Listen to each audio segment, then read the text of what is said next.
Hello, very good morning, dear students. Today we are going to discuss with the osteology of skull, that is the norma occipitalis view.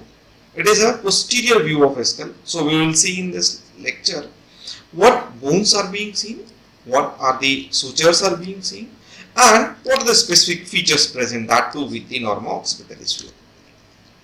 Norma occipitalis view, it is a posterior view of a skull.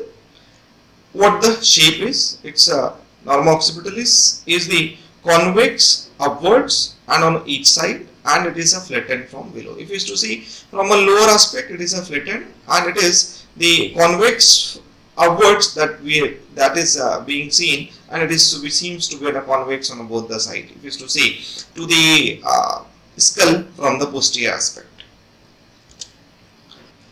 What the bones are being seen in a norma occipitalis view? On a posterior aspect of the parietal bones are being seen above. So these are the parietal bones on a posterior aspect in the upper part. Then there is on a upper part of the squamous part of the occipital bone below. This is the squamous part of the occipital bone, and then the mastoid part of a temporal bone on each side. So this is the mastoid part of the temporal bone. This is the part of the temporal bone present. This is mastoid bone. This is the mastoid process that is being seen, and the bone is the mastoid. So parietal bone, then there is a occipital, then the mastoid on both sides. So these are the bones seen on the posterior aspect of the occipitalis view. What the sutures are being seen? In a posterior view of the skull, there would be lambdoid suture is being present. This is the lambdoid suture that you are seeing. This is completely as the lambdoid suture present. Then occipito, lambdoid suture is a suture which used to joins their two parietal bones. These are the parietal bones with the occipital bone. So this is the occipital bone, and these are the two parietal bones. So two parietal bones are joined with the occipital bone, that is by the lambdoid suture, and the point is present. That point is called lambda. Then there is a occipito-mastoid suture is there.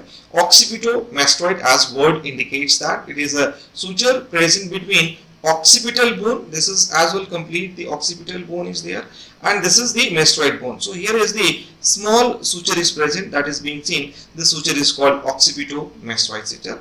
Then there is the parieto-mastoid suture is being seen. Parieto, as word indicates, suture present between parietal bone and the mastoid. So it is the parieto-mastoid suture, very small suture being seen present. Now comes to the important features present that we used to see in the norma occipitalis view. So first there is an important feature present, that is the external occipital protuberance. This is very important feature present, that too with the posterior view of the skull, that is the external occipital protuberance. If you used to see to the back side, if you will feel from up to down, you will get one eminence area is present.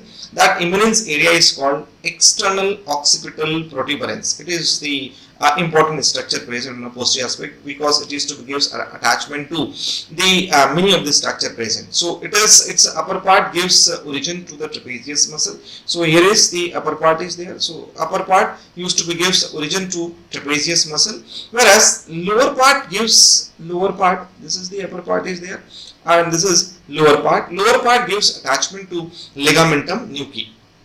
So upper part gives attachment to trapezius, and the lower part used to be gives attachment to ligamentum nuchae. So this is one important structure, that is the external occipital protuberance. Next is superior nuchal lines. These are the curved ridges passing laterally from the external occipital protuberance. These are the lines which are running laterally from the external occipital protuberance, that used to call as superior nuchal lines. Then comes to the second part, that is the highest nuchal lines. These are the highest nuchal lines. So these highest nuchal lines are not always be present.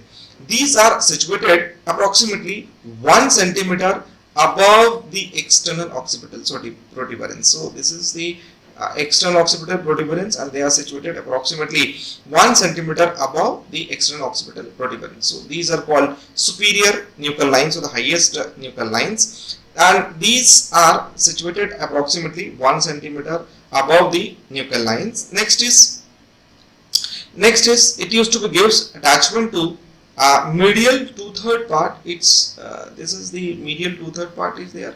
So this medial 2/3 part used to be gives attachment to epicranial aponeurosis, whereas lateral 2/3 part, this is the lateral 2/3 part is there.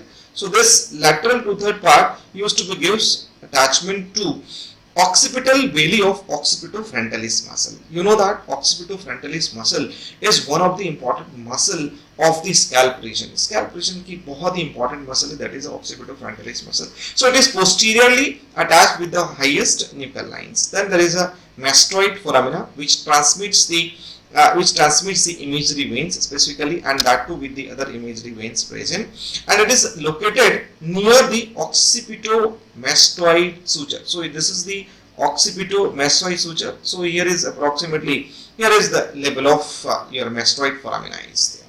So that's it. Thank you for the occipital view of the skull. Thank you very much.